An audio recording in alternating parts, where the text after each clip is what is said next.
Akane Nishino is the most popular girl in their school. Beautiful, smart, and charming, everyone wants to be close to her. She is the ideal schoolgirl that everyone dreams about. But if she can name someone that gets on her nerves, it's her seatmate Minoru Kagenu. Average in all aspects, he can't even compare to her popularity. Yet, it is not his mediocre persona that gets to her. It is the fact that every time he looks in her direction, it seems like he's not seeing her at all. Kagenu's eyes are always blank, never exactly reflecting what he says, feels, or thinks. And this annoys Nishino, because this reminds her of the mask she can't afford to remove. Nishino used to be a child actress, but due to her popularity, she gained fans as well as stalkers. Until one day, her problems with these unwanted prowlers got worse. She was kidnapped and experienced excruciating, inhumane treatment from her captors. Since then, she has laid low from show business and strives to live a normal life. She puts on a facade of a cheerful, unproblematic high school student, so that no one will even think of how horrible her past is. But life is not always perfect. Inside her made-up normal life of roses, there exists a thorn named Kagenu.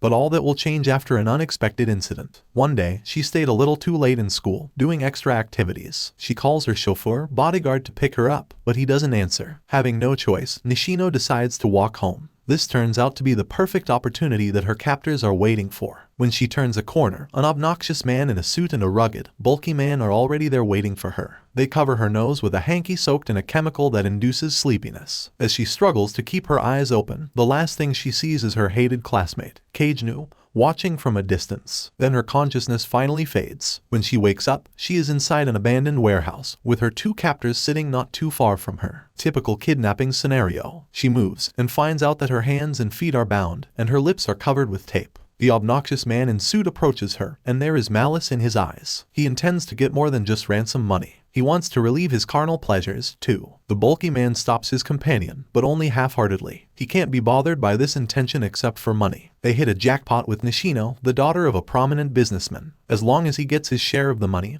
all is good. Watching all three of them from the roof is someone that Nishino doesn't expect to be her savior. And that is her annoying classmate Kagenu. What is he doing there, one might ask? Well, it turns out that, just like Nishino, he is also hiding behind a mask. Kagenu, on the surface, is as average as any person can be. A background character, an NPC in a game. But behind the scenes, he is constantly training himself to be stronger, to be more knowledgeable in fighting. His dream is not to be the protagonist, nor to be the final boss. What he wants is to be an absolute power that operates in the darkness, the eminence and shadow, because for him, being a hero openly is too overrated. He dons his outfit whenever he's doing his missions, a black, fitted overalls, and a thick ski mask. He removes the weights that he always wears, and, without further ado, he jumps from the roof into the mayhem below. The obnoxious man is halfway into undressing Nishino when an unknown man jumps in front of him. He calls himself the stylish thug slayer, which does say a lot about his entrance but not so much about his outfit. The obnoxious man steps away from Nishino, demanding to know how this rascal knew about their operations. Before anyone can say anything, the stylish thug slayer, or Kagenu, hits him hard with a crowbar repurposed as a tonfa. The man hits the ground, bloodied and unconscious. The bulky man gets up. He feels more excited than panicked about the appearance of this rogue hero wannabe, because finally,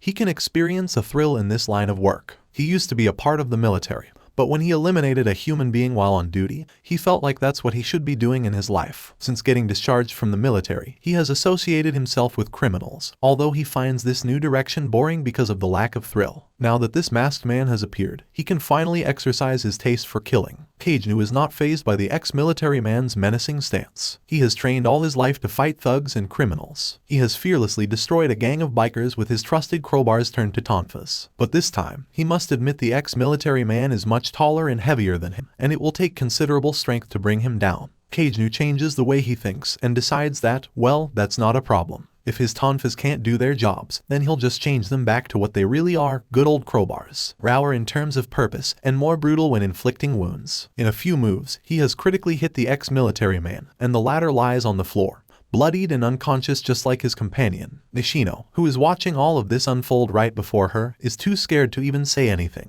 The next thing she knows, she is released from her bounds, and she hears a familiar voice reminding her to be careful the next time she walks home alone. When she looks around, the stylish thug slayer isn't anywhere to be seen. Fortunately, she gets help from her father, and this incident is hushed by the media. The next day, she sees her annoying classmate, but she doesn't feel that way anymore. She is sure that it was Kagenu who saved her last night. She realizes that he is also wearing a mask of ordinariness, and in a way she understands him. She feels grateful and wants to know him more, but fate has a ridiculous plan for him. His life is cut short when he gets hit by a truck. In limbo, he reflects on his intentions and ambitions. Since he was young, he has always wanted to be a hero like those he saw on television and in video games. He is sure that most kids dream the same, but as they grow old they forget it for other, more mundane things. But not him. He would focus on what he wanted, would train his body to be tough, and would study several fighting techniques. But he isn't completely invincible. He might be able to go on par with a martial arts champion, but he can still be eliminated by a gang of criminals, or get annihilated when hit by a nuclear bomb.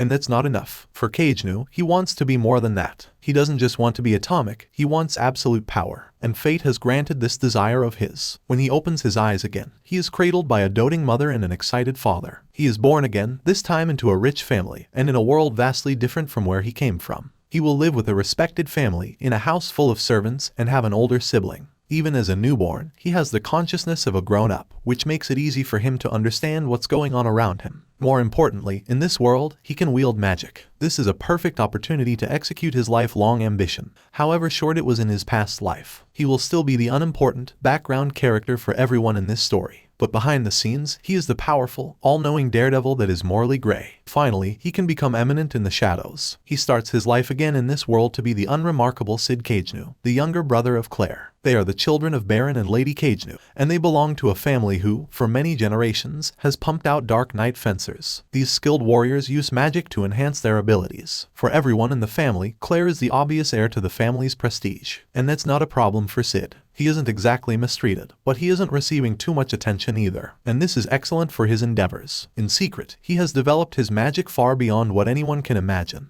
It takes the form of a black slime that he can easily manipulate into anything. This is the manifestation of how much power he has, and this will also be the insignia of the organization he would soon form and call Shadow Garden. It starts when one night, as he avenges the slain members of a caravan from bandits, he discovers a large, ugly blob in one of the cages. He decides to take it to his dilapidated hideout and experiment with his powers on it. 1 month later, he unintentionally reverses the curse that was put on it, revealing a young woman with light golden hair and blue eyes. Taking on his persona as a discreet savior, he tells the woman that he has freed her from the curse. She feels incredulous about it all, but demands Sid to tell her more details. He makes up a fictional group called Cult of the Diablos on the spot. He tells her that they are the ones responsible for her curse, but storytelling isn't exactly his strength. So instead, he convinces her to join his cause in bringing down this imaginary group of antagonists. What he doesn't know is that in this world, there exists a real league called the Cult of the Diablos. But who they are and what their goals are will be revealed as we go along the story. For now, the woman accepts his invitation. Sid gives her a part of his black slime as her powers and baptizes her with a new name, Alpha. With this, Alpha vows to take revenge on the cult. She recruits more members into their gathering, until there are 7 of them fully serving under Sid's command.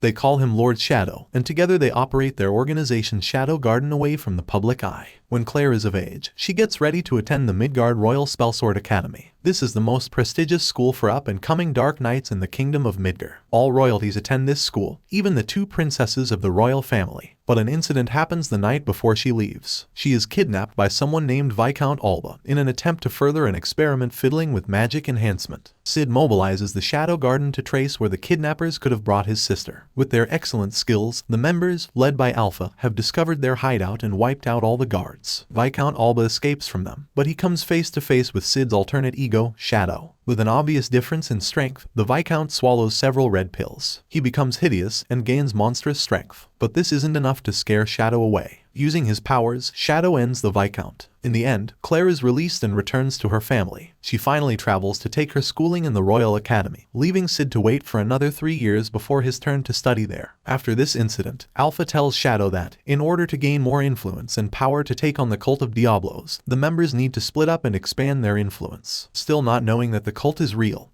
and that they are simply role-playing, he thinks that the members have grown bored and wanted to live their own lives. He lets them go, seemingly nonchalant about his future, but they will soon meet again. Sid attends the prestigious Midgard Royal Spellsword Academy for Dark Knights 3 years after his sister Claire goes. It is located at the heart of Midgard Kingdom and accepts students from families of royal descent. After he parted ways with the members of the Shadow Garden, he believes that his schooling will provide him with more opportunities in his mission to become eminence in Shadow. He still believes that Alpha and the 6 other girls want to live their own lives. In truth, attending the academy will unravel all that there is to know about the Cult of Diablos that he once thought was all fictional. he still intends to stay as background character A and let others take the protagonist role. He finds it convenient that he meets two unremarkable characters, Skell and Poe, as his friends. This is such a significant development for a so-called background character like him. In the school, despite having all attending students come from royalty and upper classes, there is still a hierarchy present. That's why Sid, Skell, and Poe live in a dormitory nearby, while all the top students, including Claire, are living in the luxurious quarters of the academy. In addition, there is a sort of competition among the boys in the school. That is, to confess their undying love to and get the most popular girl in school, Princess Alexia Midgar. She is the daughter of the King of Midgar Kingdom, and along with her older sister Iris, they take their education in the said academy. To Sid, professing romantic emotions to the famous female protagonist is such a top-defining characteristic of a background character. So when he loses a bet against Skell and Poe, he doesn't hesitate to plan his moves. He gets excited. In the afternoon, after everyone has gone to their dormitories, Sid is nervously facing Alexia in the park of the school. He is shaking so badly that anyone can hear his chattering teeth. Then he says the magic words, asking if Alexia can be his girlfriend. He is so excited to get rejected and experience the pinnacle of being an insignificant character. But Alexia accepts his proposal. This makes the whole school turn their heads in Sid's direction. He is also confused, but soon he finds out the reason why she has accepted his offer. He joins her in her fencing class, where the instructor is Mr. Zenon. He is one of the most recognized swordsmen in the kingdom, highly skilled, with a friendly and charming disposition. It's no wonder that many students are so taken by him. He can take any woman of his liking to be his betrothed, but it seems that luck is on his side. That is because he is engaged to Alexia, although it is not yet announced publicly. And that's why Alexia took Sid's proposal, to annoy her so-called fiancé. For her, he is too perfect, with no flaws whatsoever. And in her book, that is suspicious, as no human is flawless. It's also another reason why she chose Sid to be her cover-up boyfriend. He is too ordinary for her, full of flaws, and therefore easier to know. In order to ensure his loyalty to her, she pays him gold coins for his acting. He accepts the setup for his own gain, as the allowance he receives from his parents is not enough to fund his plans. And so for 2 weeks, Alexia pretends to be the smitten girlfriend, and Sid the docile boyfriend. One time when they are in public, he asks her if she's not worried about being spotted with a commoner like him. Being the princess, it's only normal that people will want to know about the relationships of royalty. She says that she's not bothered, because their relationship is only an act. Her main goal is to annoy Zenon. Then, Sid comments that her sword fighting style has become sloppy these past few days. She replies that she isn't really bothered by it. In fact, she hates her own sword fight technique. She has always been compared to her sister Iris when growing up. Unlike her sister, who seems to have the innate talent and understanding of swords at a young age, she has to work hard for her own technique. But despite that, observers can't find anything special about her style. She even admits that she sees her own tactics as similar to that of his sword style. Ordinary, unremarkable, nothing special. That's why people have dubbed her Fencer Ordinaire. She also remarks that even if both their styles are the same in terms of fundamentals, his has a certain factor that makes it beautiful to look at. She may not be able to name that factor, but she likes his sword style, yet hates her own. Sid frankly tells her that he likes the way she fights with a sword. It may be ordinary and unbalanced at times, but he sees that Alexia puts a bit of herself in her style, and that's what makes him like it. Also, he gets annoyed when other people put down the things he likes. Alexia feels vexed at what Sid says. Right there and then, she breaks up with him, and both think that they'll see each other at school as strangers again. Or so they thought, because the next day, the news of Princess Alexia's disappearance spread all over the school. And the main suspect, since he's known to be the last person seen with her, is Sid. Zenon is the head of the Dark Knights. He is tasked to look for the missing princess. He takes Sid for an interrogation. But in truth, it is a ploy for torturing him and making him the scapegoat for the kidnapping. It reveals how abusive some of the Dark Knights are with the little power bestowed upon them. But Sid doesn't mind the physical pain. In fact, he enjoys the fact that this is something typically done to a background character. His only concern is how long they will do this to him. Because, frankly, he knows that they plan to put all the blame on him and make sure that the royal family won't see Alexia again. But where is the princess? In one part of the kingdom, people are unaware that the sewage system underneath them is where the princess is held captive. When she opens her eyes, Alexia looks around and immediately realizes that she's in an underground prison and unlikely to escape anytime soon thanks to the thick belts tying her. Beside her sits another creature, and their only separation is metal bars. This creature of indeterminate gender has a hunched back, with long silver hair covering one eye, and the other glowing red. It is tied to the ground with metal chains. Alexia is slowly forming an idea of what's going on, and it's slightly confirmed when a mad scientist enters her cell. He whispers words like he's the only one in the room, and the word he likes to whisper is blood. Indifferent to his behavior, Alexia asks the scientist about his goal, and about the reason why she is there. He answers her that all of this is part of an experiment, and he needs blood to make it work. More so, the blood of a true royal makes it more potent, since it has concentrated levels of demon blood. Alexia simply tells him to be careful not to drain too much blood. The scientist obliges, and forces into her mouth some mashed food-like object. The creature on the other side silently watches. Meanwhile, back in the torture chamber, the Dark Knights finally release Sid. He is aware that 2 undercover agents are following him, intently watching him for any mistakes that will pin him as Alexia's abductor. He himself doesn't know where to find the princess, and he intends to work on it as he gets home. But he doesn't need to exert effort, as Alpha greets him after putting down the 2 stalkers. She still talks to him with as much reverence as the first time she met him. Sid is her savior, and she'll follow him for eternity. It turns out that, despite their separation years ago, the members of the Shadow Garden still keep in touch with him. Through this, they have learned about their master's predicament, and they took it upon themselves to investigate the kidnapping.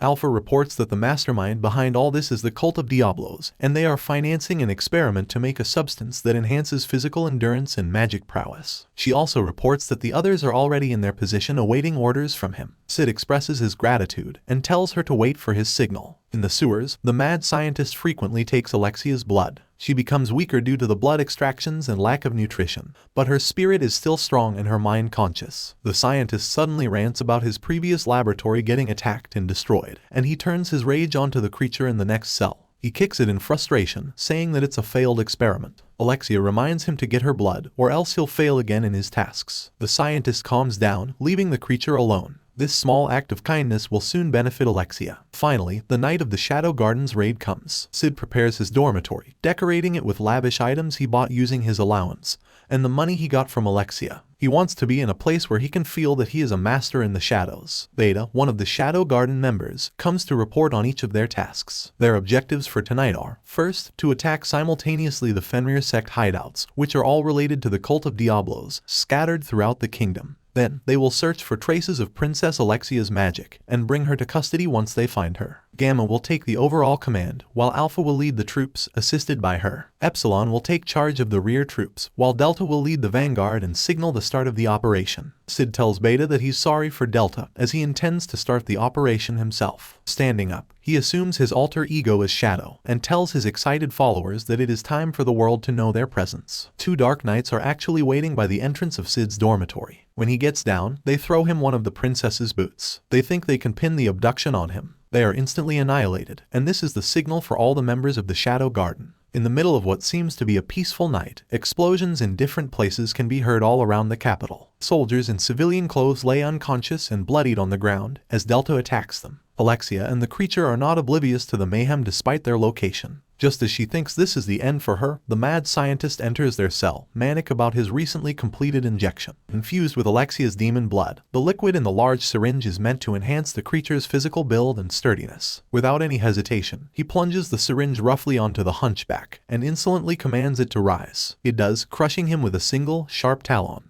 It also releases Alexia from her bounds, and, after screaming a monstrous sound, it viciously climbs up toward the open ground. Finally free, Alexia runs out of the cell, only to find Xenon walking towards him. He proudly admits that he's the one behind her kidnapping. He did this in order to be promoted to the Knight of Rounds, an organization working under the Cult of Diablos. His real persona is finally showing, a self-entitled, egomaniac ambitious brat. Alexia is furious, feeling vindicated to know that she's right about Xenon. She picks up a sword, and she fights him. But unfortunately, he's more skilled than her. With one swoop, he thrusts the sword out of her hands, and slaps her into the sewer water. He insults her, telling her that he would have gone for Iris. Anyhow, he'll get his glory and fame, and he doesn't intend to let her go. But his plans will be foiled by Shadow's arrival. Xenon will learn that everyone has their own place. His place isn't with the famous and prestigious, but down in the sewers where he rightly belongs.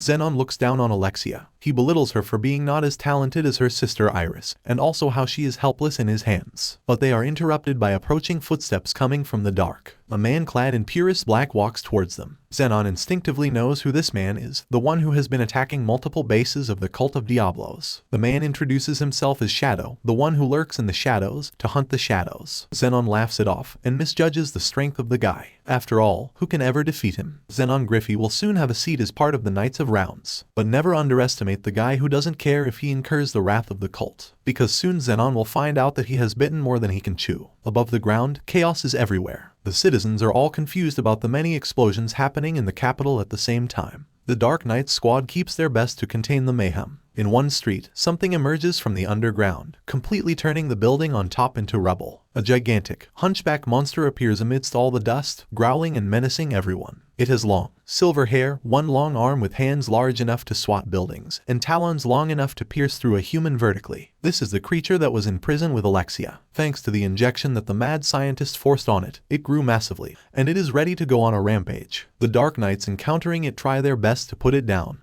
but they are no match to its strength. That's when Princess Iris Midgar shows up and makes a significant hit on the creature. Yet they are useless, as the enemy has advanced regenerative properties that allow it to grow back its severed arm. Determined, Iris simply plans to continuously slice the monster's body until it can't keep up. Mercilessly, she slices its body in every way possible, ignoring the pained howling coming from it. When she steps back to renew her assaults, she is stunned to see a tall, blonde elf standing in between. In a melancholic voice, the newcomer chastises Iris for not seeing the pain that the creature is in. Obviously confused, Iris asks her who she is. Alpha tells her her name. Without further ado, she springs high up in the air to avoid the mighty slap coming from the monster. Then she comes down onto the monster, her blue sword pointed at it. For Alpha, this is a show of mercy, as she remembers she was once like that before. Through her sword, the creature won't feel any more sadness, no more pain. As her sword descends, it creates a tower of blue light, engulfing both her and the creature. Then the monstrosity fades, leaving only the once small girl who was the unfortunate victim of the cult's experimentation.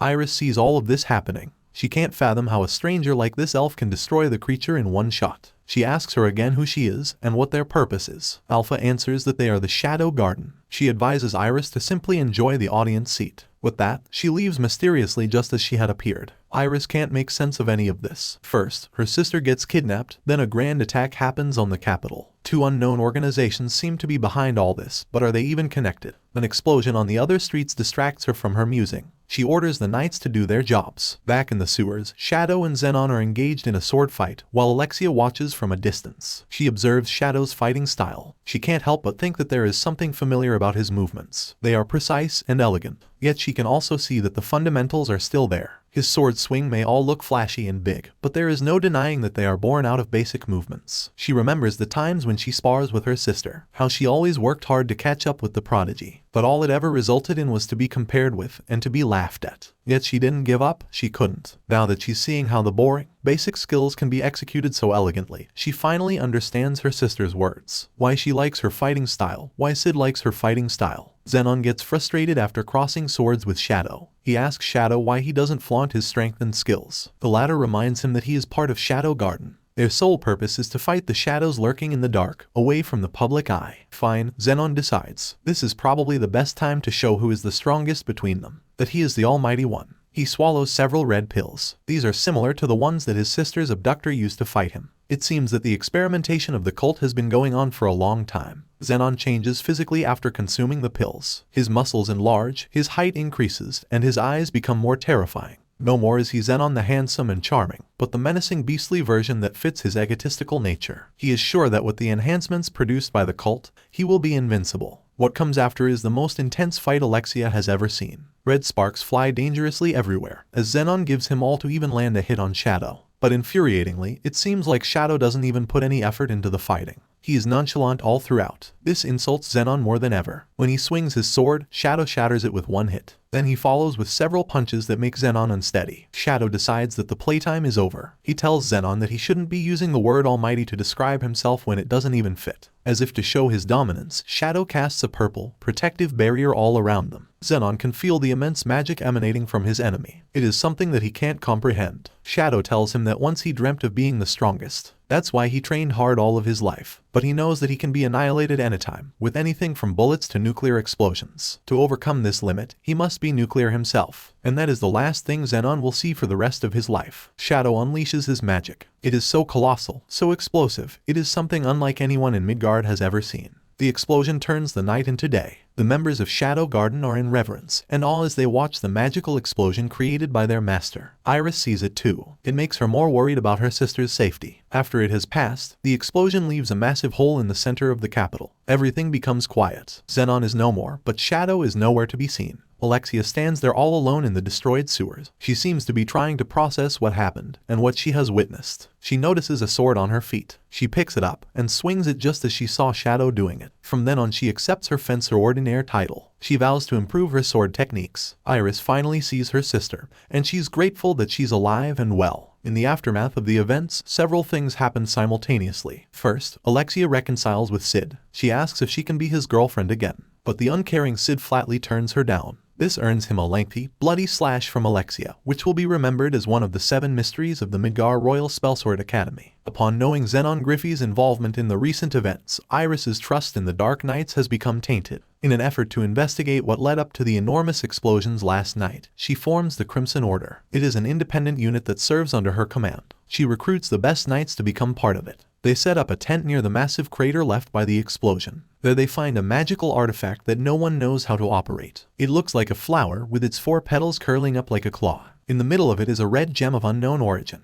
Iris suspects this might have something to do with either the Cult of Diablos or the Shadow Garden. Before, these 2 groups were relatively unknown, but with the recent events, she can't let these organizations run amok, or else her kingdom will fall. She has a person in mind whom she wants to do research with the artifact, so she gets to work on it. Meanwhile, in the headquarters of the Shadow Garden, Alpha, Gamma, Delta, and Epsilon revel in the glory of their master's actions as Beta relays the sequence of events. So far, they have managed to find out more about the Cult of Diablos. From where they've started, they have surely come a long way. Beta also reports that Zeta has found another base of the cult, while ETA is currently developing new weapons for their use. The only sour thing in the report is the emergence of a group that uses the Shadow Garden's name for their eliminating purpose. Alpha vows to know the culprit behind this. Several days have passed. It seems like everything is back to normal, except for that massive hole in the center of the city. Sid, Skell, and Poe decide to go to Mitsugoshi, a fast-rising establishment that sells all kinds of things. Skell wants to try this so-called chocolate that is a favorite among its patrons. So, after school, the 3 of them go to the place. It is a huge building, with an impressive queue of customers waiting outside its front doors. Sid is immediately reminded of the shopping malls from his past life. When they enter, he is even more impressed. The displays, the layout of the building, and even the staff all look like an imitation of a mall that he is familiar with. One of the female staff holding a sign about waiting time approaches them. She invites Sid for a survey of customer experience. Then, she leads him into an obscure staircase that leads to the top of the building. When they reach the top, Sid is surprised to see that there's another infrastructure there. It is similar to a cathedral, or more so a royal court. It has a red carpet that leads to a grand throne on a platform. There, he sees that Gamma is waiting, along with several servants. He sits on the throne, and he feels like he has really become the eminence in Shadow. He finds out that Gamma has built this establishment in order to fund the operations of Shadow Garden. She used the knowledge that Sid imparted to her years ago and built a business empire out of it. As of that time, they have $1 billion on hand to spend on immediate tasks. Sid is astonished to know about this, but he doesn't think that all these riches are for him. He pinches a gold coin or 2 for his personal expenses, but he leaves the rest for his followers. Then Gamma informs him that a notorious killer is on the loose, using their name as a cover. At first, he thinks that it's Alexia who does the murder. She may still feel bitter about his rejection. Yet he finds out that she's actually pursuing these killers. There are 3 of them cornering her in a dark alley. He dons his alter ego, Shadow, and saves her from them. He is accompanied by Nu, the female staff that called on him earlier. Nu is one of the numbers, the servants that the 7 original Shadow Garden members have recruited in the past. The next day, Skell and Poe give their purchased chocolates to the girls they admire. Unfortunately, they are all met with disgusting rejection. Sid plays it smart by giving it to the first girl he meets. Coincidentally, this girl would be Sherry Barnett, the most intelligent student in the academy, and she is the one tasked by Iris to research the artifact retrieved from the site of the explosion. Will this turn into another romantic escapade for Eminence and Shadow? Find out more in the next episodes.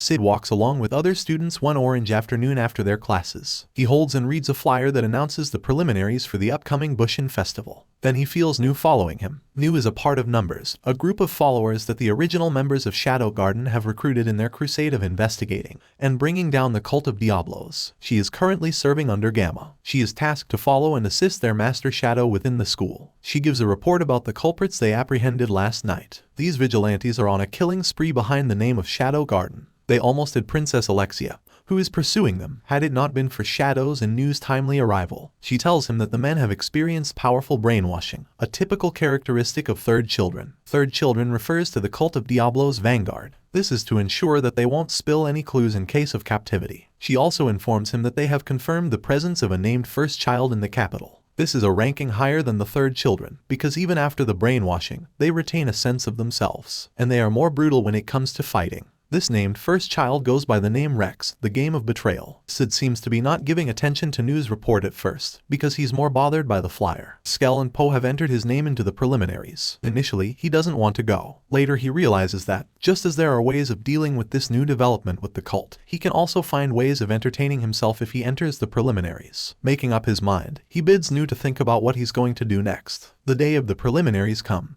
and all the students are excited to see who will qualify for the festival. Sid eventually joins the event. He is matched up with Rose Oriana. She is the president of the student council and the princess of the nearby Oriana kingdom. As expected, everyone cheers for the crowd favorite Rose, whose talent in sword fighting is the best in the academy, perhaps only second to Princess Iris. On the other hand, no one even knows who Sid is, but that's what he is aiming for. In truth, he just wants to practice several background character secret techniques when it comes to fighting what he considers a named character in the story. He gets up, more satisfied each time he falls, as he executes all the strategies he has come up with. Naive Rose thinks otherwise though. She thinks that it's only Sid's determination and perseverance that pushes him to get up despite falling with a bloody mouth. Resolved to use all her magic for the final blow, she gets ready to attack Sid. The referee, whether in pity or in horror at seeing a student get totally demolished by the student council president, instantly stops the game. He declares Rose as the winner. Sid tries to protest, but the medics, who look more like bouncers in a club, threatening to hurt him more if he doesn't stop whining. He comes out of the infirmary all bandaged up like a mummy, like that will help him heal. It is in that physical appearance that he meets Sherry Barnett. He might not remember her, but she's the girl who received his chocolates the other day. In truth, receiving the sweets has made Sherry so distracted that she can't focus on her research. It's the first time that she has received anything from anyone. She is a bright student who loves to read, though she doesn't have many friends because of that. She finds the food very sweet and immediately likes it, just as she develops some sort of infatuation towards Sid. So she decides to give back some cookies to him and introduce him to her father, Lutheran Barnett. Lutheran is the assistant principal of the Academy of Science. He is also a champion in the Bushin Festival during his prime years. Now, he has aged and is experiencing physical maladies. When Princess Iris gave Sherry the task of studying the artifact found in the remains of the recent explosion, he encouraged his daughter to accept it. He told Sherry that he believes in her, that she'd be able to crack the codes surrounding the artifact. He is also the one who told her that perhaps, in receiving the chocolate from Sid, the boy might be waiting for her response. That's why they are in a cafe now. Sid just simply observes the close bond between the father and daughter. Lutheran orders him to visit a hospital to check his wounds. This prompts Sid to stay at home for a few days, because, frankly, he doesn't want to be caught not having any injuries at all. A few days pass, and he finally attends classes again. It looks like a normal, boring day for Sid. A boring day for another background character. But surprises are always around the corner. Or in this case, from the underground. A group of hooded men gathers around a giant man wearing full armor, completely hiding his face. He brings out an artifact that looks like an eye with a red gem at the center. He manipulates it with magic. Instantly it spreads a thin, rainbow-colored bubble that is invisible to the naked eye. Except for Sid. He immediately senses that a magical barrier is cast all around them. He looks at his slime, which he has molded into a hand gripper. It can't maintain its form, meaning that the barrier prevents any manipulation of magic inside its area. He looks around, but no one seems to notice anything. Rose Oriana and her assistant have entered their classroom to announce the mechanics for the upcoming student council elections. Sid tries to feel if anything is off. And then, hooded men burst into their classroom, wielding swords and threatening them. They introduce themselves as the Shadow Garden. Rose prepares to defend, but just as she uses her magic to enhance her sword strike, the magic dissipates. The man in front mocks her, telling her that without magic her sword is useless. Then, without any problems at all, the man uses magic to strike Rose. In an action deserving to be called heroic, Sid runs to her, pushes her aside, and takes the swing of the blade onto himself. Blood gushes out of his wound, shocking everyone. It seems like a background character will be the first casualty in this unexpected school invasion. Or is it? Sid is the first to figure out that the bad guys have something with them that prevents their enemies from manipulating magic. With the setup of hostaging the whole school, he can't help but feel excited. In his mind, it's normal in these scenarios that the first casualty is an insignificant character. Finally, the opportunity has arrived for him to show off how much of a background character he is. So he saves Rose from getting slashed by the sword, takes the hit, and falls to the ground, seemingly passing away. The hooded men order all the students to gather in the auditorium. They warn that any funny attempt of retaliating against them will be met with the same fate as Sid. When everyone has gone, Sid punches his chest 3 times until he breathes again. He is so proud for pulling off such a stunt that he actually names it background character secret technique, 10-minute death, heartbreak. What a mouthful for a name. He tries to manipulate his slime. Still, no changes whatsoever. He finds out, however, that he can still form his magic into very thin lines. That will do for now. He gets his coat and goes out to observe the situation. Meanwhile, Sherry is still busy with her study of the artifact. She doesn't notice the threat that the whole school is experiencing until she gets a visit from Rex, the named first child. Her instincts tells her to grab the artifact and never let the guy have it. In the nick of time, 2 knights from Crimson Order come to her aid, allowing her to escape. But not before she hears the desperate wailing of one of the knights, signifying that the other has fallen into the hands of Rex. Sid stands on the roof of the auditorium. From his vantage point, he can observe how well this hostage-taking is going on, and criticize the men's silly outfits. Through one of the glass panels, he can see that everyone in the school has been gathered up and told to stay there. He can also see from his point that the Knights' Order has surrounded the school gates. They hesitate to take any action because of the barrier that prevents any usage of magic. In other buildings, he can spy the enemies taking over each floor. That's when he sees Sherry running for her life. Like a sniper, he covers for her by shooting down the terrorists using thin arrows of his black slime. It annoys Sid that she clumsily walks along the hallway, as if presenting herself to the terrorists. So he decides to meet her up on her way to her father's room. There, she immediately searches for her father's research about the artifact called the Eye of Avarice. It is an artifact used to absorb magic within a given vicinity. Sherry correctly assumes that this is the one the terrorists are using to prevent the students from defending themselves. It can be programmed to not absorb any magical frequencies from allies. In extreme cases, it cannot detect small amounts of magic, nor absorb more than it is meant to. That's why Sid can still use his magic by shaping it into thin lines that barely register any frequency. Once the artifact has absorbed too much magic, it can cause a massive explosion. This explains why all students are gathered in the auditorium. In the event that the Eye of Avarice gets too much magic, it will cause a huge blast that will annihilate all the students in one go. There is a way to prevent this from happening, and that is by using the flower-like artifact that Sherry has been researching over the past few days. It acts like a control unit for the Eye of Avarice. When both are used, they are meant to store magic for the long term. If Sherry can activate the artifact and get it as close as possible to the Eye of Avarice, it can stop the device from functioning. But the problem is, she left all her tools in her study room, so Sid volunteers to get it for her. In the auditorium, the man in full armor intimidates Rex into finding the artifact. If not for the latter's antics, the man would have reunited the 2 units together. His ambition of getting reinstated in the Knights of Rounds will finally be realized if that happens. So Rex sets in looking for the girl who has it. He is accompanied by 4 more henchmen. As they walk along the hallway, the 2 behind him mysteriously disappear. When he turns around, he feels the other 2 vanish as well. Then, Sid appears in front of him. In his agitation, he wields a net-like magic barrier to protect himself from him. But his precautions are too late. He gets thrown into a classroom, where all the rest of the henchmen are sitting, dead as a doornail. There, Sid's praise for his abilities becomes the last thing he hears. Sid proceeds into Sherry's study room, where he finds New already inside. He asks her to help him identify the tools that he is tasked to get. New reports that the Shadow Garden has infiltrated the school and is waiting for his orders. Gamma will take the command, and she predicts that soon they will all be able to use their magic. However, she advises everyone to wait for that moment, as it's too risky to make any big moves in the present. Princess Iris is leading the Knight's Order, although she is having some difficulties communicating strategies with the reinforcements. Eventually, Sid gets all the tools he needs. He tells New about the plan of fine-tuning the artifact in order to neutralize the Eye of Avarice. New responds, saying that she'll inform Gamma and others of his signal. It looks like the climax of this unfortunate event will happen at sundown. The Knight's Order are reinforcing their security, while the Shadow Garden awaits orders from their master. Inside the auditorium, everyone is waiting for something to happen. How this incident will turn out depends on whether Sherry can finish her task in time.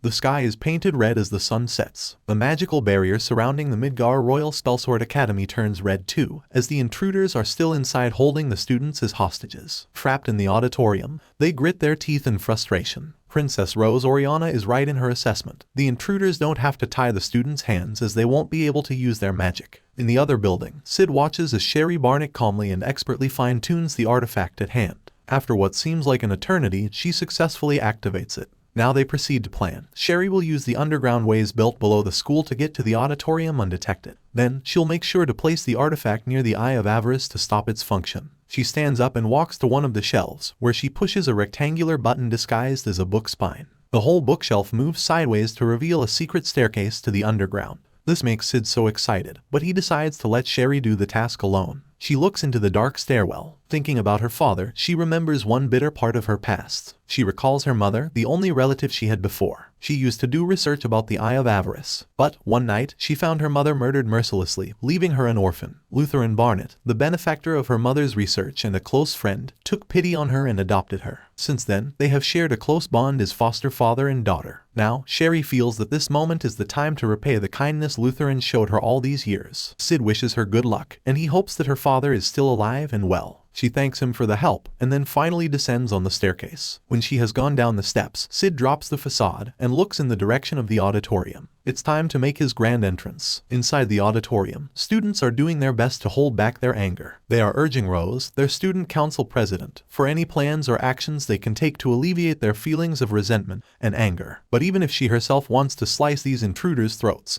she lets rationality prevail within her. Their magic is suppressed, and they are outnumbered even if they fight them in hand-to-hand combat. In the event that their magic is returned, she is still wary, especially with man in full armor. Even from a distance, she can feel the immense magical powers emanating from him. Sherry finally reaches the second floor bleach, away from the terrorists' notice. She can see her schoolmates getting shot at and being helpless in their situation. She can also see the head of the intruders standing on the stage overlooking his hostages. She sees him holding the Eye of Avarice, and she knows that it's him controlling it. She brings out the flower-like artifact. She still has not found her father, but she hopes that he is safe somewhere out there. Praying that this will work, she activates the artifact and throws it toward the man in armor. And this is exactly what he's waiting for. Without any warning, the artifact glows bright orange in midair, almost blinding anyone who looks at it. The Eye of Avarice reacts to its proximity. It produces black lightning that seems to cut through the air. Then, the bright light is gone, leaving everyone confused. Rose has a hunch about what happened, so she acts on it. She attacks an intruder nearest to her, and she adds magic to her kick to give it extra strength. Her intuition is right, their magic has been unsealed. She orders her schoolmates to fight back. What follows is a melee of fighting. Swords are stolen to hack and slice, terrorists are getting surrounded by students, and escape routes are getting secured. The intruders are taken aback at first, but their leader orders them to eliminate the students. As foot soldiers, they can only obey what is ordered of them. Nu, disguised as a student, stands aside. She sees that the man in armor is picking up the artifact thrown earlier. She understands his strategy, and she knows that it won't be long before her master deals with him. Rose also looks at the man. She wants to take him down, even if it ends her life. It's the only way she can somehow embody the courage and perseverance of Sid,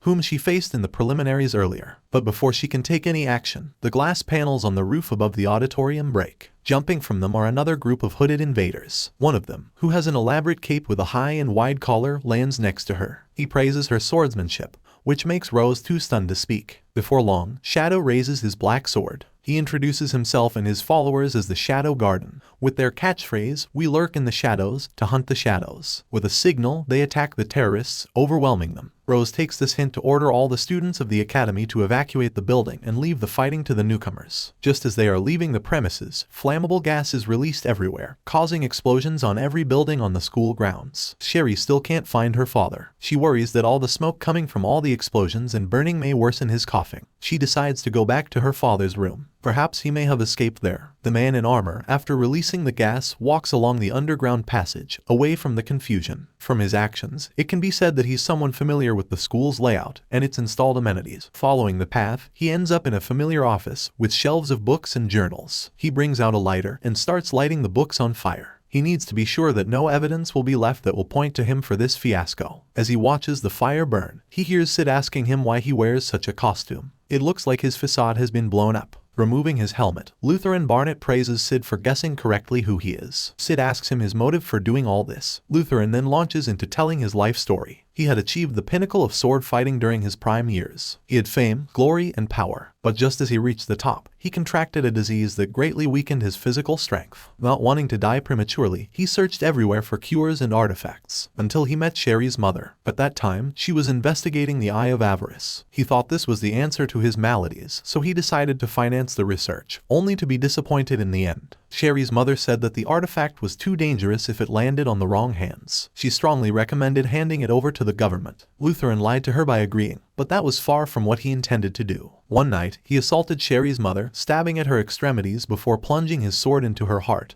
and giving it a good twist. As graphic as it was, it's the perfect physical manifestation of his betrayal for his own personal gains. He took the Eye of Avarice and concocted a false story about the mother's passing. Sherry never found out the truth. In her mind, a heartless killer was the one who took her mother away. She could never think of Lutheran as the culprit. She could never think that her mother's benefactor and close friend, the one who adopted her and showed her kindness, could betray her. After hearing his story, Sid concludes that Lutheran used Sherry's naivete to fuel his selfishness. Lutheran confirms this and asks if it bothers Sid. The latter answers that he's unsure. He has a few things he considers important to him. He hasn't decided yet whether his friendship with Sherry is important to him, so knowing the injustice and cruelty she may feel when she finds out the truth may not be important to him. However, Sid walks his own path, and he does what he thinks he must do, and that is to punish Lutheran for his deeds. They both face each other, getting ready to attack. The fire from the burning books has spread all over the room, making the place a literal hell. In one swift movement, Lutheran slashes Sid's chest. Confident that his opponent is deceased, Lutheran starts to walk away, but another, deeper voice calls him. He looks back, and he sees Shadow. Lutheran immediately knows that he's at a disadvantage here. He brings out his ace, the Eye of Avarice, and its paired artifact. He fuses the two together, then activates the unit. Instantly, all the magic restored in the artifact starts to engulf him, horribly changing his physical features. The artifact has merged with him in his chest. He boasts his newfound strength and feels that he can defeat Shadow. They start sparring with their swords. One intends to eliminate while the other intends to deflect. Lutheran gets wounded heavily,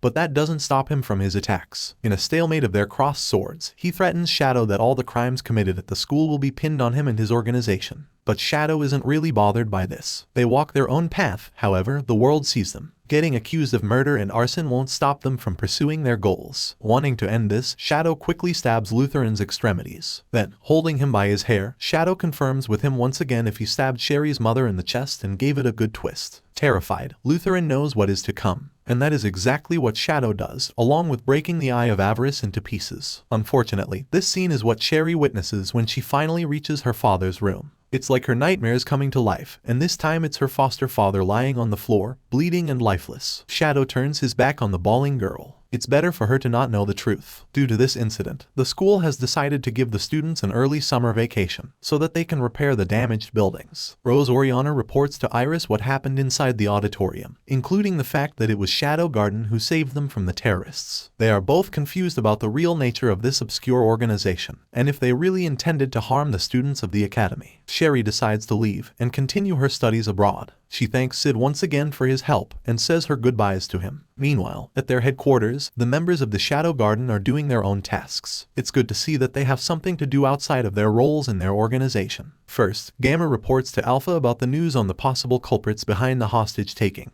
and arson that happened in the school. Just as Lutheran said, Shadow and his organization are the named suspects in the incident. Alpha, however, echoes what her master has said, that they will be walking the path they have chosen, regardless of their reputation. But she reminds Gamma to strengthen their resolve, so as to emulate the principles of their master. Data is in her room, thinking so hard about the words she'll put in her draft. Realizing that she can't come up with anything, she decides to come out. Itia walks around the house like a zombie, carrying with her a large wrench. She rarely sleeps due to her research and experiments. Most of the time, the maids will always find her knocked out cold anywhere in the house, and they have to carry her to her room. Delta loves to sleep, so she spends most of her time in Dreamland. Epsilon checks herself in the mirror. Using the slime she got from Shadow, she manipulates it to make herself curvier in all the right places. She is deeply insecure about her physical appearance, especially with Beta's well-endowed chest, so she makes sure to always present herself as a tall, sexy, and curvier woman. But this time of peace only lasts for a short time. Alpha calls them to convene as they prepare for the next phase of their crusade. She also sends an invitation to Sid to come to the sacred land of Lindworm, since he doesn't want to go home for the summer break, and there's nothing interesting to do in the capital. Sid follows the invitation. He has to travel for a couple of days via train, in which he spends most of his time avoiding Rose Oriana. She accidentally sees him traveling, and insists on accompanying him. Due to their match during the preliminaries, and his heroic actions during the school's siege, she has gotten infatuated with Sid. She even talks about how to reveal their so-called relationship to her father. Talk about planning for the future. When they get there, Sid gets to know the city and its rich history. Lindworm is a flourishing metropolis that follows the divine teachings of the goddess Beatrix. According to legends, long ago, Beatrix gave powers to 3 heroes to defeat the great monster Diablos. One of them, named Olivier, was believed to cut the left hand of the monster, and now this relic is stored in a sanctuary within the city. To celebrate this, an annual festival is always held in the city's Colosseum. But not only that, Sid also gets embroiled in another murder. That night, the Archbishop Drake of the Lindworm Church gets eliminated, just before Alpha visits him. The killer runs into Sid, but before he can have fun, Epsilon has executed the final killing move. Who killed the Archbishop is a mystery that will soon unravel its ties to the Shadow Garden's crusade against the cult of Diablos. Sid will find out why Alpha summoned him to Lindworm, and why it is important for him to know the history that everyone in the city believes in.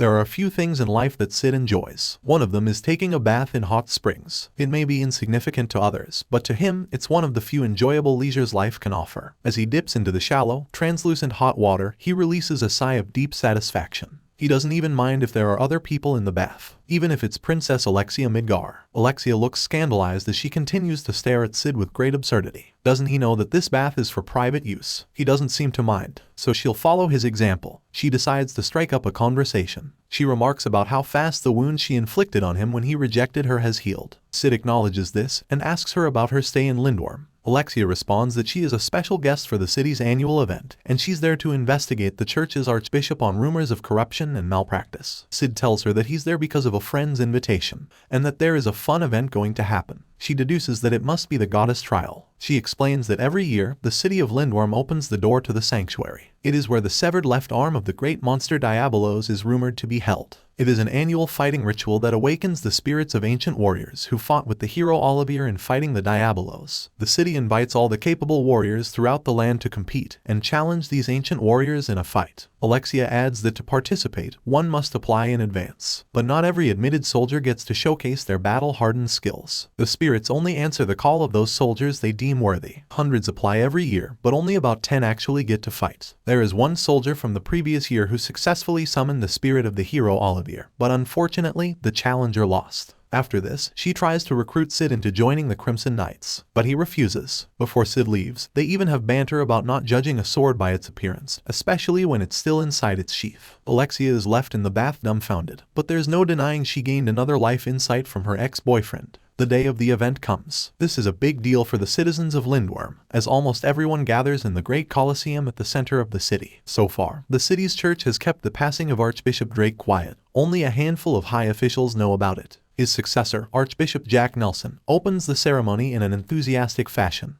with a review of the origins of the event. He is a stout, short man with a balding patch on top of his head. Alexia, who is sitting beside Princess Rose Oriana, looks at him from her seat a few levels higher from where his podium is. She is annoyed by his condescending reception of her and her surroundings. He knows that she is there to make an audit, but due to his newly reinstated power as the new head of the church, he cancels the audit in the guise of searching for the previous archbishop's eliminator. Alexia has no other choice but to fulfill her other role as a special guest. She can't just go back to the capital to ask permission for the audit again, as it will take days to travel from Lindworm. By that time, the culprit or culprits may have disposed of the evidence, so it is better to stay there and see what happens. The crowd cheers for the woman sitting on her other side. She recognizes her as Natsume Kafka, a rising new author that has written several bestseller books. Alexia doesn't seem to like the rookie author, but what she doesn't know is that this cute lady is only using a persona, because Natsume Kafka is the nickname used by Beta, a member of the Shadow Garden. She also recognizes Princess Alexia, and the feeling of dislike grows mutually. She doesn't like the fact that the princess used her status to gain advantage of her master. Let's see if the two ladies can survive the tournament without giving each other claw marks on their faces. The challenge finally starts. A tower of light grows tall inside the Colosseum,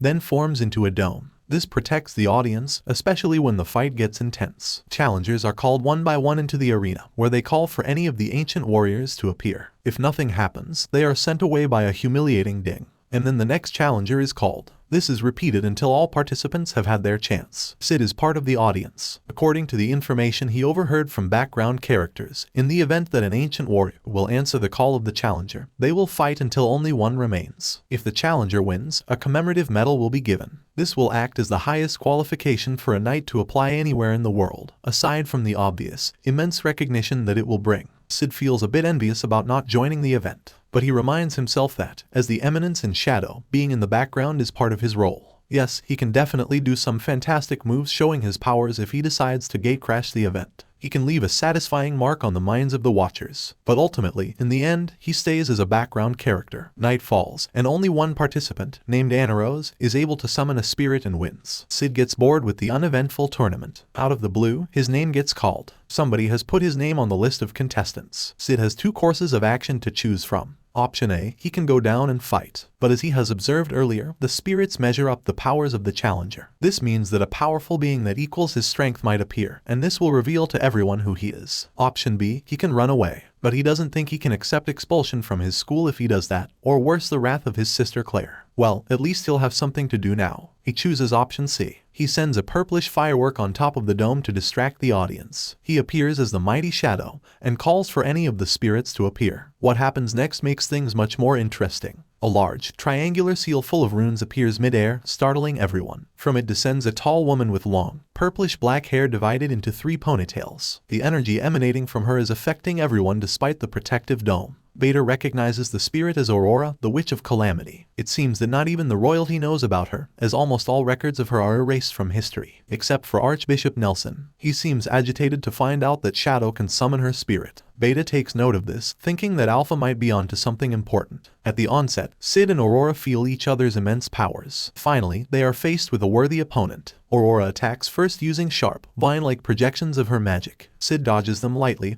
while observing his opponent. A battle between 2 equals can be used as a form of communication. For Sid, there's always satisfaction when he can talk with his opponent through sword and magic. Because of this, he understands that Aurora is actually a prisoner, and he needs to free her from those chains. He slashes her with his sword, effectively ending the match. Without waiting for anything, Shadow flies away, leaving everyone bewildered at such an epic battle. Everyone thinks it's the end, but it's only the start. The dome of light cracks and dissolves. Then, a series of seals appear. This time, they connect to each other, forming a great, rectangular insignia resembling a door. Archbishop Nelson can't believe the sanctuary responded to Shadow's call, which has never happened before. He orders everyone to evacuate the Colosseum. Eventually, Nelson, the 2 princesses, and Natsum are the ones left alone. He requests the girls to leave, but before that can happen, the Shadow Garden appears. Alpha requests them to stay behind. Together with Delta and their followers, they jump towards the door and get absorbed by it. Epsilon stays to make sure she'll drag Nelson along as they enter the door too. The Archbishop calls for an assassin to take care of Epsilon. The assassin should have been careful where he cut her. Epsilon is enraged her carefully shaped breasts get sliced, so it's only fitting she cuts the assassin into pieces. Annoyed, she drags Nelson and jumps into the door. Another grabs Natsum as if attempting to kidnap her and follows suit. Not wanting to be left behind, Alexia and Rose follow as well. They all find themselves standing in a long, austere tunnel that looks like it's a part of a science laboratory. On one end, they can see a huge circular entrance, fronted by a statue of the hero Olivier. Or, at least that's what they think. Alpha reveals the truth, which the Shadow Garden has painstakingly uncovered through their intense research. The sanctuary is actually a laboratory where they maintain a vortex of memories. These memories come from the hero Olivier, who is actually a young girl, and the demon's spirit that they have kept in there. The one that manages the sanctuary is the Cult of Diablos, hiding behind the name of the religion Divine Teachings. Alpha invites them to follow her to uncover more truth behind the deceit and manipulation, and her actual relation to the hero herself. Meanwhile, Sid looks at the Colosseum from afar, satisfied with his battle performance. Then he notices a red door following him. Curious about this, he enters. He is immediately brought into a white space with no discernible dimensions. In the middle, he sees Aurora, this time wrapped in a straitjacket and tied to a chair. She asks him to free her, which he does. She remarks that it's been 1,000 years since she has stretched her arms. Then, she offers Sid a partnership deal. If they work together to destroy the magical core at the center of the sanctuary, he can get out,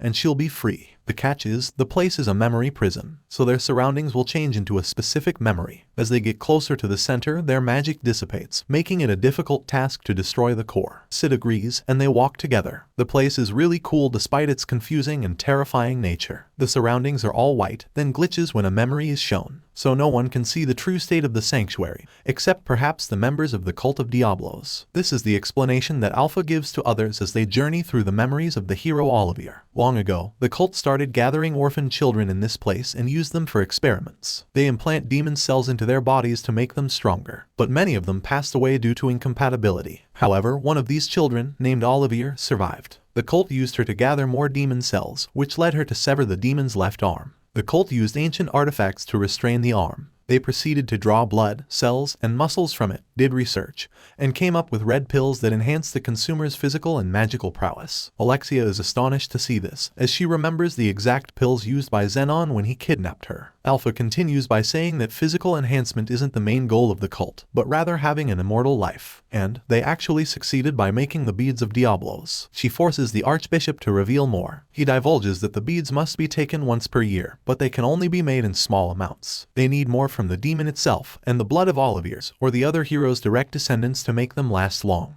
This is where Alpha reveals that she is a true descendant of Olivier. The so-called demon's possession, where a female's body turns into a monstrous blob, is actually a manifestation that they are descended from the heroes. The church, controlled by the cult, hunts the possessed under the guise of executing demons, but in fact, they are only looking for candidates with more potent blood. All members of the Shadow Garden used to be called possessed, until Sid came along and healed them. Nelson also adds that, because of these setbacks, they can only make 12 beads per year. Alpha makes the connection that the Knights of Rounds, the organization Zenon wanted to join before, consists of 12 members that hold the highest ranks in the cult. It's plausible that each one of them consumes 1 bead a year to maintain their immortality and power. One of them, the 11th seat, is actually the current Archbishop. Dropping his pretense, Nelson escapes from Epsilon's clutches, but Delta stabs him in the back. They all think he is dead, but they are wrong. They will soon find out that a member of the Knights of Rounds is not to be underestimated.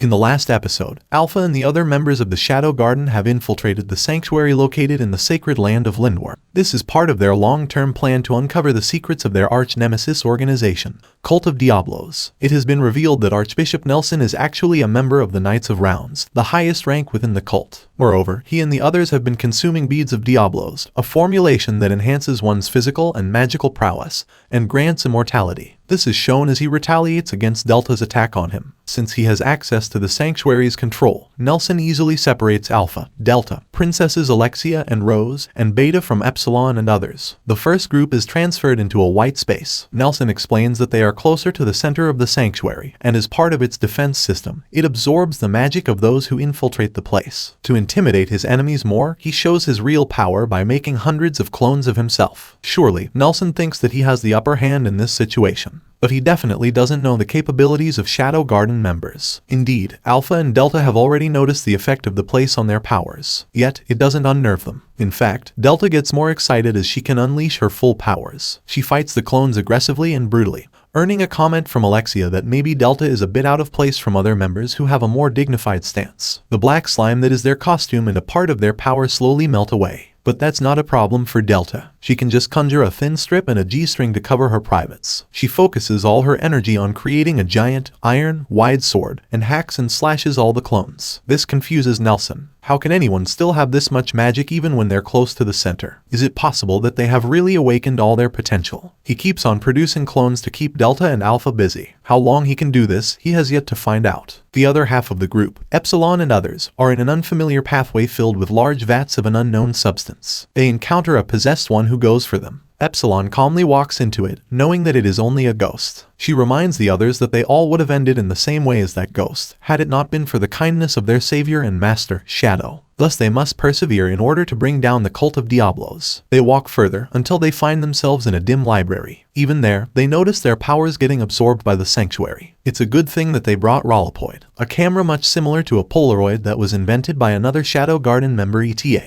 With this, they can easily gather intel and analyze them. Epsilon and others take great lengths to take photos of the information from the records. On the other side of the sanctuary, Sid and Aurora walk towards the center. Their goal is more defined. Go to the center and destroy the sanctuary's core so that Sid can escape and Aurora can be free. The place really has a unique take on perceptions of space and time. Since it is all made of memories, the sanctuary's defense is to break a point and immerse them into a select memory. This time, the two are transported into a desolate crater of a battlefield filled with lots of corpses. In the center, a younger Aurora sits, hugging her knees, alone and afraid. The older Aurora doesn't have a clear recollection of this event, but she knows that the only way to break out of this memory is to finish the child. She borrows Sid's sword, who, inexplicably, has closed his right eye. When she swings the sword, one of the corpses gets up and attacks her. Thankfully, Sid saves her, but it only triggers the other bodies to get up and attack them. Sid and Aurora fight back, but the undead are just too many for them. Eventually, Sid takes the sword and finishes the weeping child. The space breaks, and they are transported into a domed circular vault full of small rooms on all of its walls, except for one part where a massive, ancient door is placed. It looks similar to the door that appeared in the Colosseum, and it's full of gold chains, seemingly to lock it in place. In front of it is a sword that is stuck on a platform.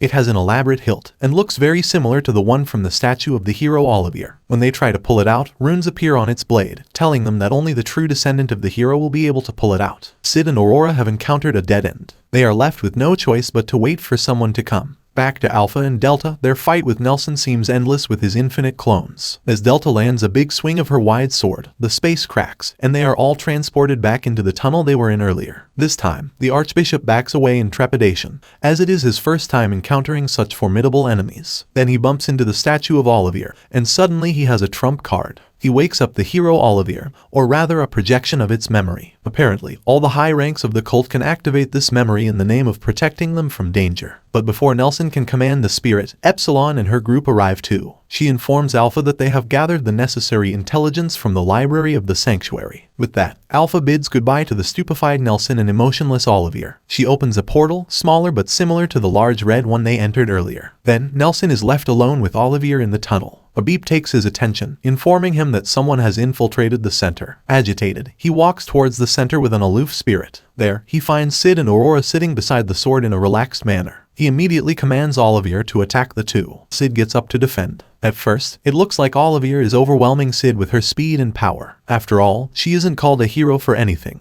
At one point she stabs Sid in the shoulder, which makes Aurora stand up too. She tries to negotiate with Nelson. If he tells Olivier to stop attacking Sid and let him go, then she'll finally comply with the cult's objectives and work with them. Sid argues with Aurora because he doesn't like the idea, as it makes him look weak. For someone who has trained his whole life to be the strongest being, this arrangement doesn't sit well with Sid. Also, he likes to do things in the most flashy way. In the middle of this argument, Olivier attacks him and stabs him in the chest. Everyone thinks it is the end, but Sid has a trick up his sleeve. He maneuvers the spirit until she is in front of him. Then he bites down on her neck, causing a huge wound. Olivier loses a lot of blood. Since she is a memory, she breaks when it's her end, just like all the memories the sanctuary holds. Nelson is stunned. Definitely, this is a day of surprises for him. First, he fights with the hero's descendants who have unlocked their potential, then an ordinary kid defeats Olivier, and the same ordinary kid shows such strong magical powers even though they are in the center of the sanctuary. To Sid, it's all that simple. He has been tempering all his powers into a solid form to avoid getting absorbed into the sanctuary. That's why he's been closing his right eye all this time. Also, he has simply moved his organs aside when he's getting stabbed. Practical, indeed. But even if Nelson is shocked, he still has a final trump card. Remember all those surrounding small runes on the walls? It turns out, each one contains a replica of Olivier's likeness. Nelson releases all of them and orders them to come for Sid all at once. This time, he drops all pretenses of being a background character. Sid easily parries with multiple sword attacks. Even if some get through his defenses and slice him, it doesn't bother him in the slightest. He asks Aurora if it's necessary to pull out the sword from its place. It will be tedious to wait for the right one to pull it out, not to mention all the released Oliviers fighting him at once. There is one way to address all this. He gathers his strength. Just like when he showed Xenon his true powers, Sid covers every inch of the place with thin lines that symbolizes his magical dominance. Then he releases his new technique, All-Range Atomic. The serene lake beside the city of Lindworm bubbles, then an earthquake follows. Suddenly, a purple light explodes, releasing immense magical power and obliterating everything it comes across with. The water of the lake spills towards Lindworm, turning it into a floating city in an instant. Alpha and the others revel in the mighty radiance of their master's power. In the forest a few miles away, Alexia and Rose look at it in wonder and fear, while Beta, still posing as the rider Natsum, feels pride over her master's feat. In Limbo, Sid finally sees what's behind the door. It is the amputated left arm of the monster Diabolos,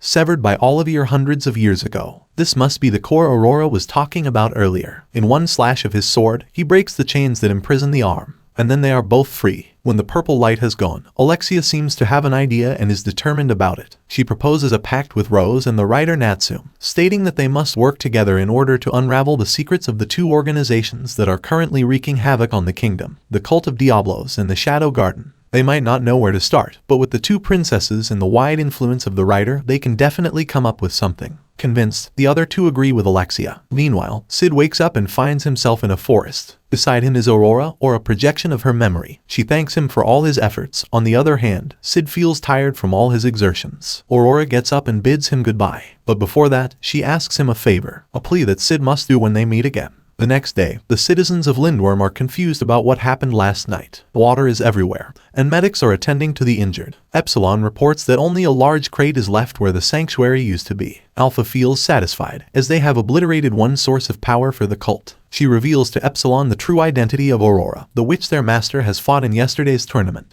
In truth, Aurora's real identity is the Diabolos, and it is, in fact, her left arm that is stored in the sanctuary. She also reminds her that they should get ready for the next event, which she is sure the cult will definitely have a hand on. A few days have passed. Iris and Alexia are both enjoying the sauna together. Alexia tries to convince her older sister to make a move on investigating the cult and the Shadow Garden. But even with their positions as princesses, they can't just simply exercise their power over a hunch. They need solid evidence that these two organizations are involved in the recent incidents. In addition, the Bushin Festival is approaching. They must have all their attention on the event and exercise constant vigilance for any disturbance. Meanwhile, in the headquarters of the Shadow Garden, Alpha looks at the members lounging in a room, doing their own thing. This reminds her of the humble beginnings of their organization. Sid, despite his young age, has imparted great knowledge about home architecture from his past life. He helped them build a house as their first headquarters. Alpha was grateful for her master who looks after them, although Sid only thought it right to protect these young girls from malicious bandits. Alpha's musings are interrupted by Gamma,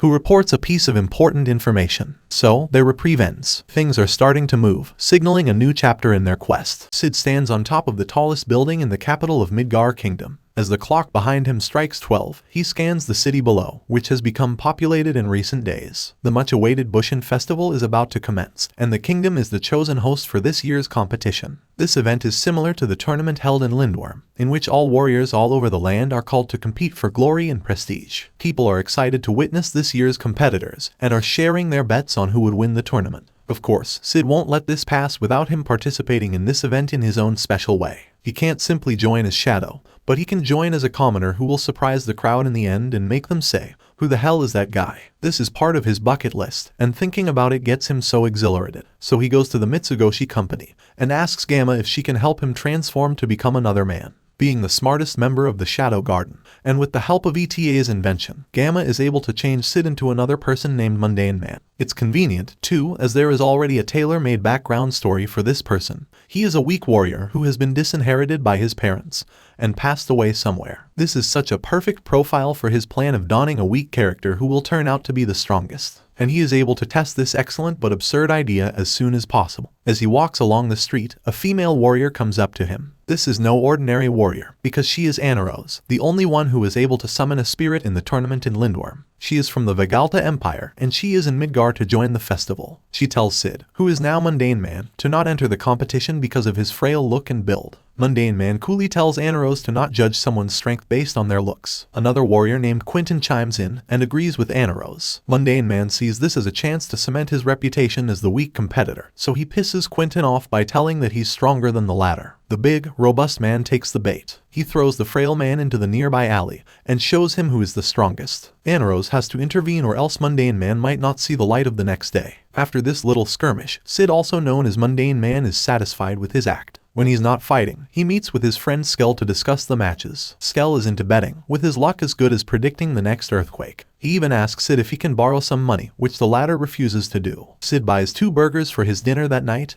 and goes home. Along the way, he bumps into Rose Oriana. She notices the burgers on Sid's arms, and it instantly reminds her of the eventful time she spent with her newfound friends, Alexia and the author Natsume Kafka. To Sid, this is probably the most chaotic grouping ever. They sit by a nearby fountain and have a conversation. Rose admits that she is meeting her father because the latter will introduce her to her fiancé, Perv Asshat. Rose is a princess, moreover the princess of Oriana Kingdom, which has close ties to Midgar Kingdom. Therefore it is not new for members of royalties to have an arranged marriage. However, it is notable that Rose is not really looking forward to this meeting. She understands her role as a princess, but it can be said that getting married isn't exactly her priority right now. She worries that her stubbornness might disappoint her people again. You see, she comes from a kingdom that gives importance to arts. Oriana Kingdom is not known to rank high in the field of producing dark knights, but they are the home to many talented artists in their land. Rose has betrayed the kingdom's expectations before by choosing the sword over the traditional career of her people. She explains that even if her choice is different from others, she can't simply change her principles. She has been inspired by an image she has seen when she was young, a boy with a paper bag on his head,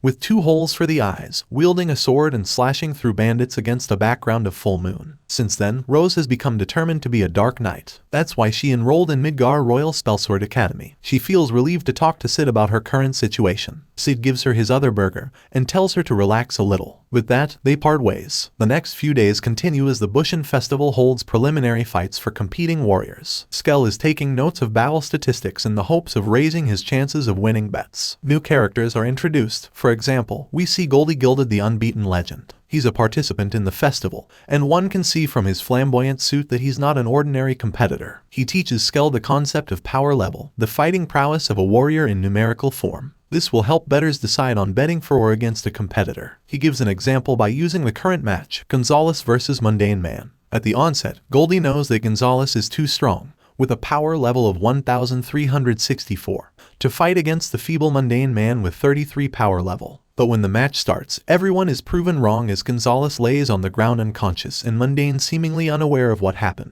The latter is announced as the match's winner, which bamboozles everyone. Nonetheless, Goldie is still unperturbed about the results. He is confident that he'll win the match against Mundane tomorrow. With that, another day ends. But the next day starts with confusion and mystery. Skell wakes Cid up to tell him that Rose has stabbed her fiancé and ran off. The shocking news is all over the paper. The people are perplexed as to why such a thing can happen. They all know Rose Oriana to be a kind and sweet girl. Alexia meets with Natsum and discusses this news. Natsum reports that the Oriana Kingdom wants to deal with this privately and asks the Midgar Kingdom to not interfere. Alexia wants to spring into action and find their friend. But Natsum cautions her that there must be a reason why Rose did not tell them anything about her problem, so she advises that they must not act hastily. The princess argues that they are sworn allies even if they only formed their team recently. She would have taken action if it's Natsum who was in need of help. Regardless, all they can do is to gather more information. Alexia will try to talk to her sister if there's anything they can do in this situation. After the princess leaves, Beta drops her pretense as the author and receives a report from her subordinate. They have spotted Rose Oriana escaping through the underground sewers of the capital. It is noted that the runaway princess was seen clutching her chest. This information ticks something inside Beta. But for now, their priority is to keep watch on Rose and monitor the political status of the kingdom. Cid muses about the news even as he watches the match in the arena. He can't understand why Rose would do such a thing.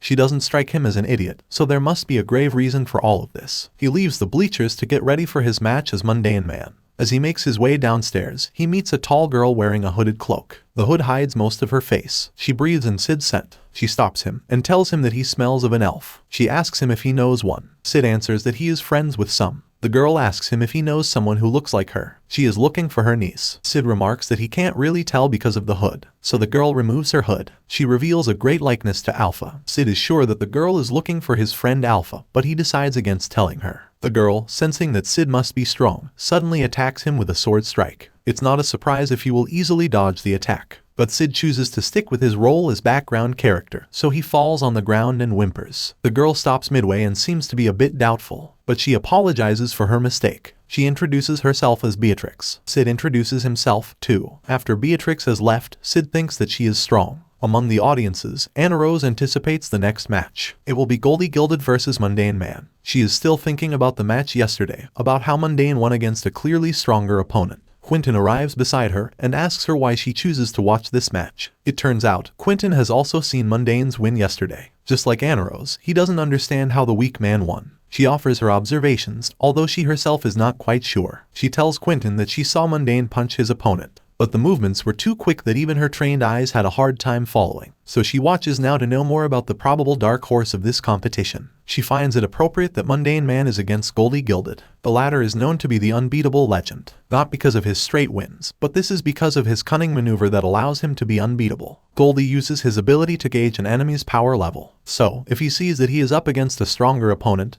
he forfeits the match. That way, he keeps his record clean by fighting weaker opponents, thus earning him the title. That's a devious way for earning uncredited glory. But Goldie Gilded's clean win record will end that day. Mundane Man's seemingly dazed countenance doesn't exactly betray his underlying great strength. This enrages Goldie and pushes him to his maximum power. But But even with his golden dragon, he still lost. Anna Rose and Quentin, who are observing the fight, are in disbelief. She picks up Mundane's ridiculous movements, like cracking his neck and sneezing, that let him win the match. Quentin finds this all absurd. He leaves Anna Rose to her analysis. He vows to find out tomorrow if Mundane is cheating. But even he loses to the weak man. After this match, Anna Rose confronts Mundane. She warns him that she keeps watch on him, but he only removes the weights on his arm. He tells her that he'll finally start being serious in his next match. Meanwhile, Iris meets with Rose's father, the king of Oriana Kingdom. Accompanying him is Pervashat, Rose's supposed fiancé. Pervashat tells Iris that Midgar doesn't need to interfere with this delicate situation. He understands that Iris is too busy, what with her negotiations with her father, the reconstruction of Dark Knight's order, and her participation within the Bushin Festival. It is interesting to note that Pervashat seems to be fine, which is quite suspicious. Getting stabbed by a talented swordsman such as Rose Oriana should have left him still nursing his injuries, yet he looks sleek and sharp. Adding to this mystery is the fact that the king doesn't look like himself. He looks gaunt, with dark circles under his eyes, and with a slight drooling. He keeps repeating the same words, do what Pervashat says. It's as if someone is controlling him. This doesn't look good for the Oriana Kingdom. With the princess on the run, the king not on his right mind, and a dubious man controlling everything behind the scenes, it looks like trouble is brewing stronger, and it's about to explode anytime soon.